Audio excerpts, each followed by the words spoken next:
Dear Hafey Digital, why should I trust someone who has less than 100 subscribers on YouTube? FOH. What's FOH stand for?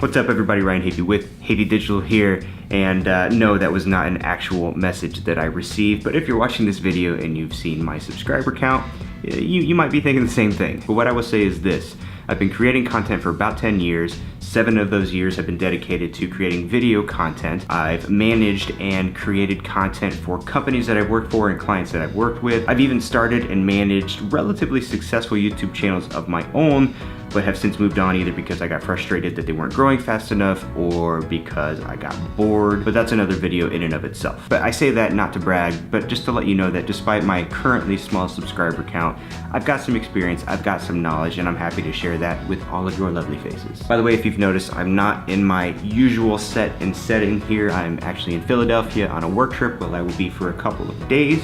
So currently I am in my lovely bright white hotel room. So that is the reasoning behind this boring, ugly background you see here. So anyway, today I want to talk to you aspiring video creators. If you're feeling the video itch, if you're out there, you want to start creating videos but you don't know exactly where to start or how to start, I have some tips that I think you might find valuable, so stick around. First of all, let's talk about gear. The G word. Now I will admit, I am a gearhead myself, but I didn't really become a gearhead until I really had a good understanding of how the gear works. And that's really because gear, especially the pro gear, can be intimidating, it can be confusing.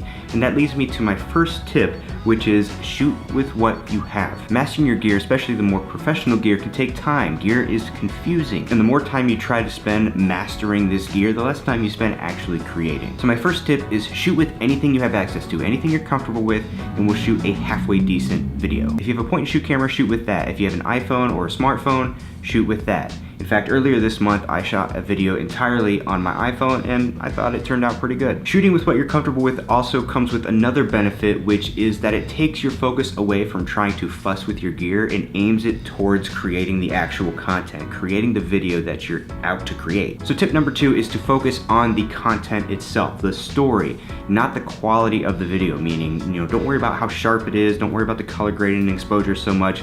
Focus on the story. So let's say you want to start making vlogs. Go out and watch some vlogs of some of the creators that you follow. Start taking notes. How do they structure their stories? What's their pacing like? How do they start and end their videos? Do they have intros? Take note of all those things and see how you can incorporate them into your own content. There are also a lot of videos on YouTube where they try to dissect and break down videos of these top creators to find out what really makes them work. Go watch those videos, find out how they compose their stories, and focus on that, because a well-constructed story will trump a sharp and well color graded video with a poor storyline any day of the week. Moving on, so you'll likely need some kind of editing software to create your videos. You probably heard that some of the popular video editing options out there right now are Adobe Premiere Pro and Final Cut Pro, but just like understanding camera gear, it takes time to understand and know how to use these editing programs. Plus, some of them can be pretty expensive. I actually started making videos with Windows Movie Maker, totally dating myself with that one. Eventually, when I started getting a little more serious about making videos, I upgraded to a program called Power Director by Cyberlink. It's been a while since I've used it, but I guess I would consider it a more consumer-friendly video editing option. I used that for a few years before I slowly started to transition into using Premiere Pro, and that's what I use to this day. But here's the thing, you don't need a bunch of bells and whistles and effects to create a great video. Some of my favorite content was created with just a series of well-placed cuts. That's it, no fancy titles, no transitions, no effects. It was all about story structure and pacing. This can totally be accomplished with free video editing software like iMovie. My last tip is a callback to a video I posted earlier this month,